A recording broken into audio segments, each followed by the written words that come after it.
जय हिंद साथियों, नमस्कार। आज का जो हमारा टॉपिक है मूल अधिकार, ये मूल अधिकार का ये सेकंड पार्ट है, क्योंकि हम फर्स्ट पार्ट इसका कंप्लीट कर चुके हैं। अगर आपको ये देखना है तो आपको नीचे डिस्क्रिप्शन में लिंक मिल जाएगी।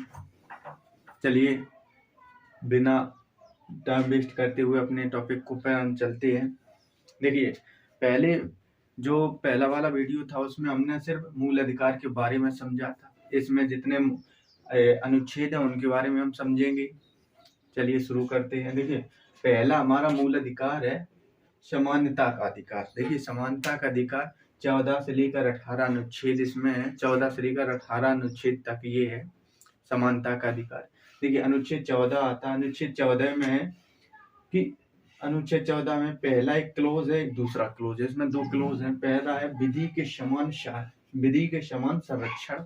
विधि के समान संरक्षण मतलब कि ये अमेरिका से लिया गया है, और एक है विधि के समान शासन, यह ब्रिटेन से लिया गया है। इन दोनों में थोड़ा सा डिफरेंस है, बाकी सेम है लेकिन थोड़ा सा डिफरेंस है। देखिए, विधि के समान संरक्षण से मतलब है कि कोई भी सरकार कोई ऐसा नियम बनाएगी तो पूरे देश में या पूरे राज्य में हर किसी व्यक्ति के लिए समान होगा। ठीक। दूसरा है विधि के समान समानता। देखिए, अब जैसे मान के चलिए कोई अमीर फैमिली से आता है, कोई गरीब फैमिली से बिलोंग कर रहा है, तो ऐसा नहीं होगा कि उसके लिए कानून कुछ अलग बनाए गए हैं और जो गरीब है उसके लिए कुछ अलग कानून बनाए गए। मतलब सबके लिए बराबर कानून है। अब देखिए, अनुच्छेद हम 15 पे आते हैं और हम इसमें देखें ज्यादा से ज्यादा फैक्ट इकट्ठे करने की कोशिश करेंगे। अब अनुच्छेद 15 में हम देखते हैं। अनुच्छेद 15 में भेदभाव का अंत। देखिए, कोई भी व्यक्ति हो उसके लिए इसमें कहा गया है कि जाति, लिंग, धर्म, वंश, मतलब किसी स्थान, कोई मतलब ऐसे स्थान से आ रहा है, जैसे मान के कोई जनजाति है या कोई मतलब ऐसे जो लोग होते हैं जो गांव में नहीं रहते हैं, बाकी अदर क्षेत्र में रहते हैं, गांव में, जैसे उन्हें जनजाति कहते हैं, उनके लिए भी कोई भेदभाव नहीं किया जाएगा। उनको भी हम वो इंडियन है या हम भारतीय हैं, उनके हिसाब से भी हम उनको देखेंगे। अब देखते हैं अनुच्छेद 16। अनुच्छेद 16 में अवसर की समानता। अवसर की समानता मतलब देखिए, अवसर की समानता है कि लोक नियोजन में अवसर की समानता। अवसर की समानता ऐसे मान के चलिए कोई सरकारी वैकेंसी निकलती हैं, जितनी भी सरकारी वैकेंसियां निकलती हैं जिसकी हम प्रिपरेशन करते हैं, आप प्रिपरेशन कर रहे हैं, तो उनमें ऐसा नहीं है कि किसी कोई कोटा है उसमें सारी वैकेंसियां डाल दी हैं, किसी कोटे को खाली रख दिया गया है। जैसे 4 कोटे होते हैं, जनरल, ओबीसी, एससी, ईडब्ल्यूएस, जो ऐसा नहीं है कि सारी वैकेंसियां जितनी आई सब जर्नल में डाल दी गई और कुछ वैकेंसियां जो ओबीसी में डाल दी गई।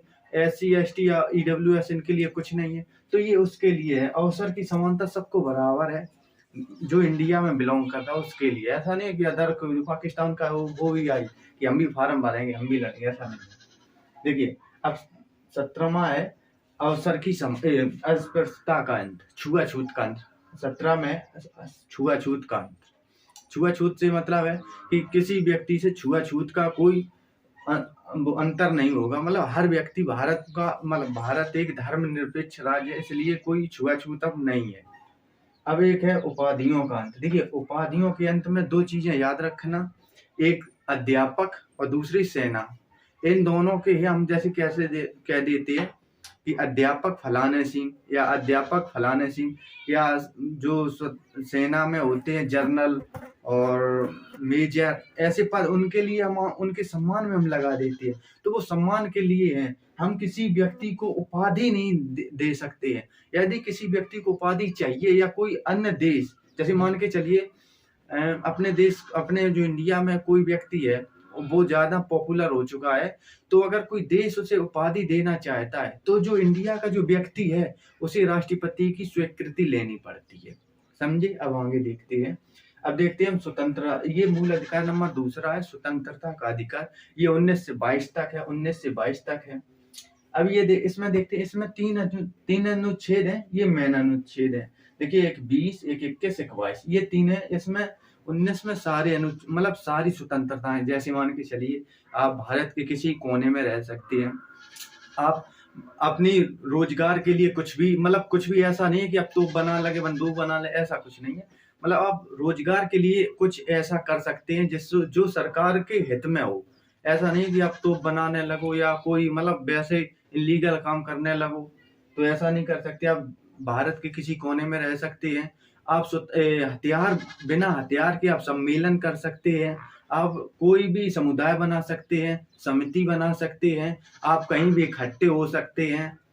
मतलब जो इसमें है ये सारी स्वतंत्रता अनुच्छेद उसमें 19 में है।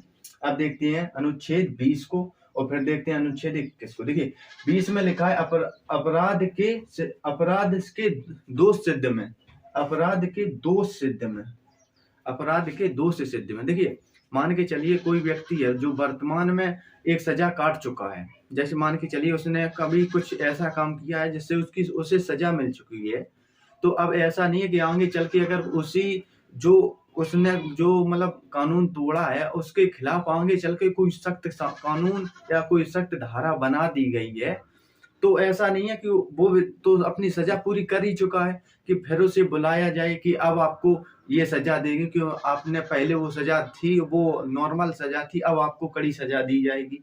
ऐसा नहीं है। मतलब एक बार एक जुर्म के लिए आप व्यक्ति को एक ही सजा दी जाएगी।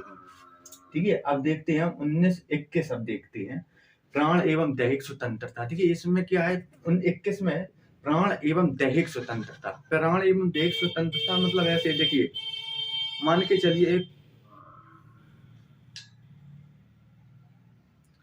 अनुच्छेद 21 है प्राण एवं दैहिक स्वतंत्रता। देखिए पुलिस वाले जो वर्तमान में पुलिस वाले हैं वो कुछ भी कर सकते हैं, लेकिन वो कुछ भी करते हैं, लेकिन ऐसा है नहीं। देखिए मान के चलिए किसी व्यक्ति को या किसी जुर्म में अंदर किया गया है तो आप उसे मार कर पुलिस वाले से मारते हैं कि हाँ तू बोल तूने किया है कि नहीं। अगर उसने किया भी नहीं तो भी मार मार के उसी से कहलवाते हैं कि तूने किया है, ये तूने किया है।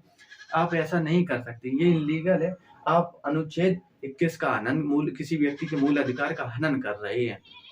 अब देखिए मान के चलिए यही वाला अनुच्छेद है, कोई व्यक्ति कोई खिलाफ उसी के खिलाफ अब खुद की गवाही ना दे इसलिए के लिए भी है। ठीक। अब देखते हैं अनुच्छेद 22। अनुच्छेद 22 में कुछ दशाओं में संरक्षण है। जैसे मान के चलिए कोई व्यक्ति है, कुछ दशाओं में कैसी संरक्षण है। देखिए कोई व्यक्ति है मान के चलिए उसे पुलिस ने गिरफ्तार कर लिया तो उसे पूरा स्वतंत्र अधिकार है कि वह पुलिस वालों से पूछ सकता है कि भाई साहब सर महाराज आपने मुझे क्यों गिरफ्तार किया है, कारण मेरा कारण बताइए, हमें आप वारंट दिखाइए, हमें आपने क्यों गिरफ्तार किया है। अब देखिए ये हो गया अनुच्छेद दूसरा था स्वतंत्रता का अधिकार। अब ये खत्म होता है। अब हम देखते हैं शोषण के विरुद्ध अधिकार। शोषण के विरुद्ध अधिकार में 23 और 24 है, 23 और 24 लिखा हुआ है। अब देखते हैं हम इनको अनुच्छेद 23 को देखते हैं मानव जाति के दुर्व्यवहार। मतलब मानव जाति के दुर्व्यवहार से मतलब ये है कि मान के चलिए आप किसी व्यक्ति को बलात् श्रम नहीं करा सकते। बलात् श्रम से मतलब है कि आप किसी व्यक्ति को मतलब ऐसा मतलब बिना पैसे के आप उस पर काम नहीं करवा सकते हैं दुर्व्यवहार से। दूसरा है इसी अनुच्छेद में दूसरा है कि आप किसी व्यक्ति के तस्करी नहीं कर सकते। मतलब किसी आदमी को बेचना खरीदना आप ये नहीं कर सकते हैं। आप किसी मानव अंग जो मानव के जो अंग है उनको आप बेच नहीं सकते हैं और मतलब खरीद भी नहीं सकते हैं, ये इसके खिलाफ है। अगर ये ऐसा आप करते हैं तो अनुच्छेद 23 के खिलाफ मतलब किसी व्यक्ति के मूल अधिकारों का हनन हो सकता है, आपके खिलाफ रिट जारी भी हो सकती है। सुप्रीम कोर्ट भी आपके खिलाफ रिट जारी कर सकता है, हाई कोर्ट भी आपके खिलाफ रिट जारी कर सकता है। ठीक। अब देखते हैं हम अनुच्छेद 24 में 14 साल से कम उम्र के जो बच्चे हैं आप उनको बड़े जो कारखाने हैं उनमें हम काम नहीं करवा सकते हैं, आप उनमें काम उन्हें नहीं करवा सकते हैं।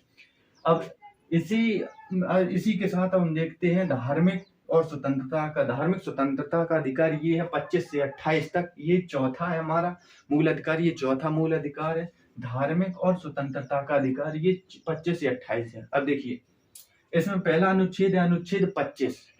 देखिए अनुच्छेद 25 में है धार्मिक कार्यों में नहीं इच्छा से धर्म मानना।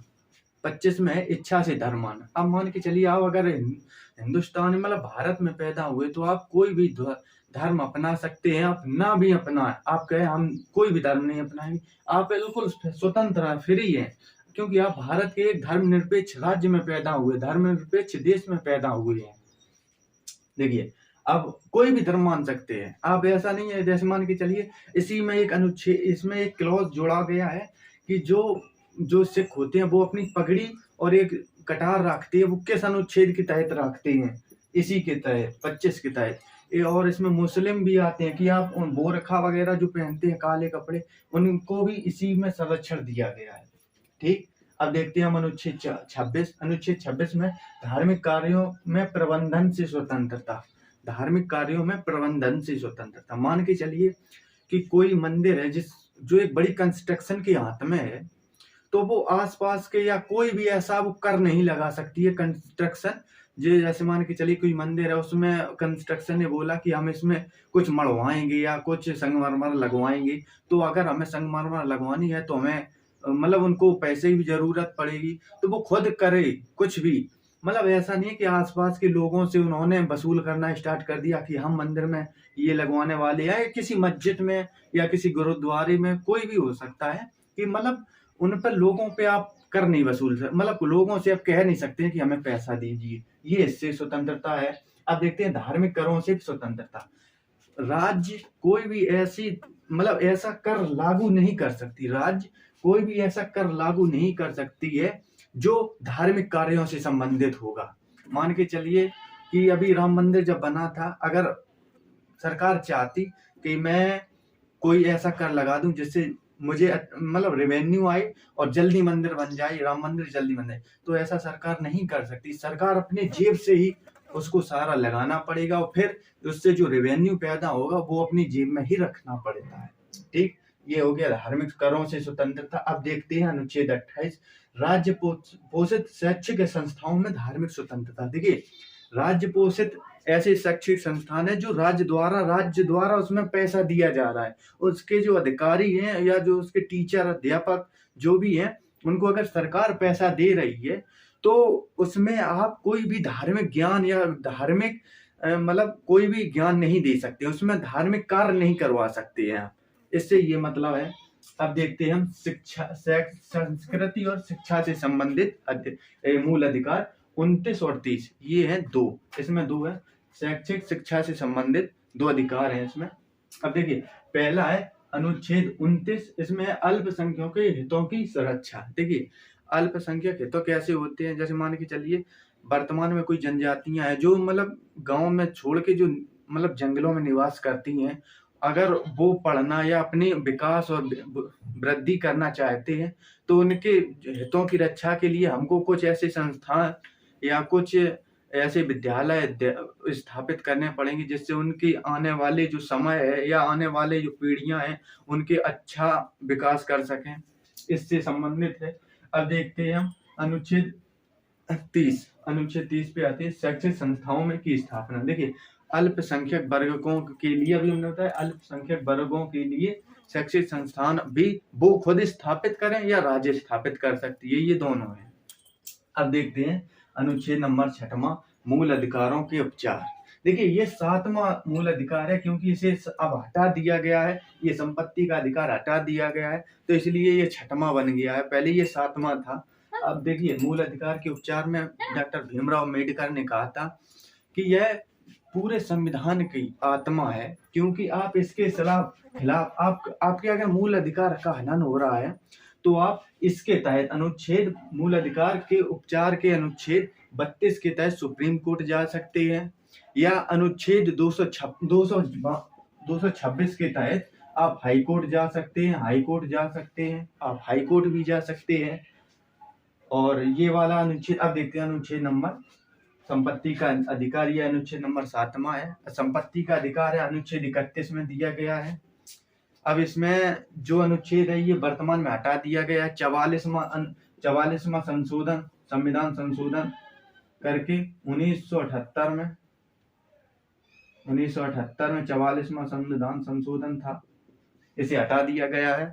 अब इसमें क्या हुआ कि इसे अब कहाँ रखा गया, अब हटा के कहाँ रखा गया, ये इसे 301 के अंदर 301 के अंदर जोड़ दिया गया है, क्योंकि यहाँ से हटा कर वहां से जोड़ दिया गया। तो वर्तमान में जो 31वां अनुच्छेद है वो खाली पड़ा हुआ है। उम्मीद करता हूँ वीडियो अच्छा लगा होगा, क्योंकि ये वीडियो शॉर्ट था, मतलब छोटा वीडियो था, उसमें मैंने सारे अनुच्छेद कवर करने की प्रयास किया था। अगर वीडियो अच्छा लगा है तो लाइक, शेयर और चैनल को सब्सक्राइब जरूर कर लें और बेल आइकन को भी प्रेस कर लें, जिससे हमारी जो भी वीडियो आती है आपको उसका नोटिफिकेशन पहुंच जाएगा। जय हिंद।